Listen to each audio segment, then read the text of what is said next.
One of the cruelest ironies in financial history is this. A disaster can wipe out hundreds of thousands of men and women, yet it never kills opportunities. The Black Death was no exception to this. Between 1347 and 1351, Europe and North Africa were struck by such a powerful disease. A plague that humanity had never seen anything like it before. Villages and towns disappeared completely. Families vanished into the dusty pages of history together with individuals, and half of humanity was wiped out. However, beneath this unimaginable catastrophe, another event was quietly unfolding.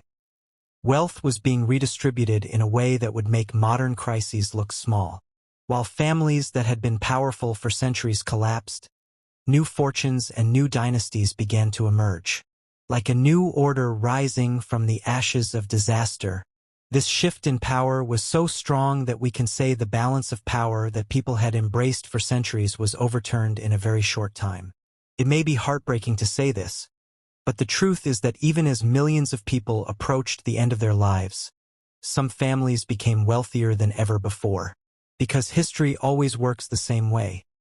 If an existing system collapses, there will always be someone who begins picking up the pieces of that system and starts building a new one for themselves. The Black Death or the Black Plague did not only kill people. It destroyed institutions, hierarchies, and wealth, breaking them into pieces. Peasants, merchants, artisans disappeared into the dusty pages of history. Landowners vanished. Those who competed with the banking system were erased. Centuries-old noble lineages were interrupted. And afterward, entirely new power holders were born. Suddenly, emerging gaps turned into completely new opportunities. Not because they were evil, but because in a world shattered into pieces, opportunities become so visible that it becomes almost impossible not to take advantage of them. Welcome to ROGENOMİCSS, that complicated place where money, power, and history move together in a tangled way. To understand who actually became wealthy during the Black Death or Black Plague, you must take yourself back to Europe's most vulnerable days and imagine those moments. Ships filled with dead sailors began approaching the port of Genoa. Priests wrote at the time. The bells did not ring because there was no one left to ring them. Regions became empty overnight.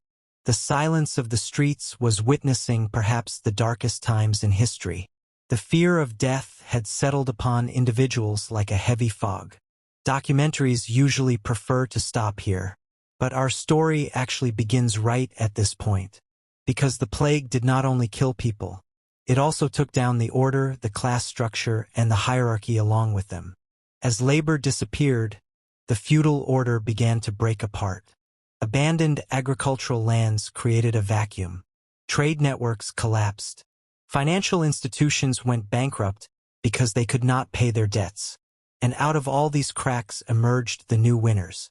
Everyone who survived during that period, whether they realized it or not, was living right in the middle of a transformation never before seen in history.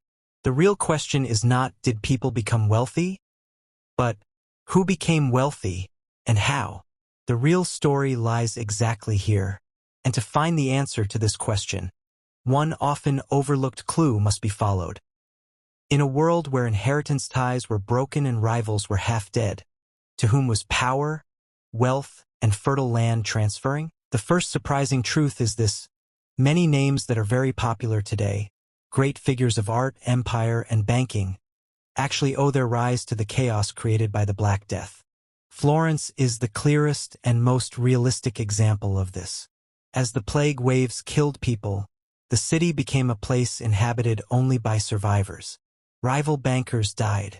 Trade weakened. Banks lost their power.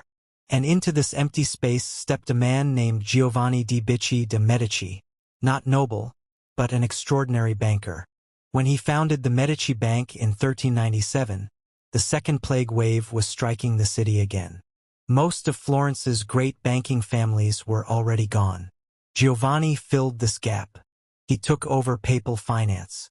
Today it seems obvious to us, of course the Medici would rise. But no, if their rivals had not collapsed because of the plague, perhaps the Medici name would not have shone so brightly in history. We will never know. Similarly, in Milan, the Visconti family skillfully turned power vacuums to their advantage. In England, families such as Paton, de la Pole, Neville, and Stanley, names barely remembered today but rising rich of their time, collected lands left ownerless because of the plague and suddenly secured top positions in the power hierarchy. The Hanseatic League, on the other hand, seized opportunities in a different way. During times of scarcity, they monopolized grain, salt, and timber and sold them in cities where prices had skyrocketed. Where trade stopped, they became the suppliers and grew rich. In an environment where supply collapsed, massive power began accumulating in the hands of the few merchants who survived. And then there was the church. As panic spread and deaths increased, people donated their lands and jewelry to monasteries in the hope of saving their souls. The lands of nobles with no heirs also passed to the church. During this period, the church quietly became one of the largest landowners in Europe. In some regions, it even reached a point where it could directly influence political decisions. And in the middle of all this chaos, the bankers in Italy became the architects of the new financial order. The Medicis, the Strazzis, the Puzzis, all rose by taking advantage of the gaps created by the collapse of the old banking giants. In the midst of destruction, the foundations of the capital empires of the future were being laid. And step by step they grew.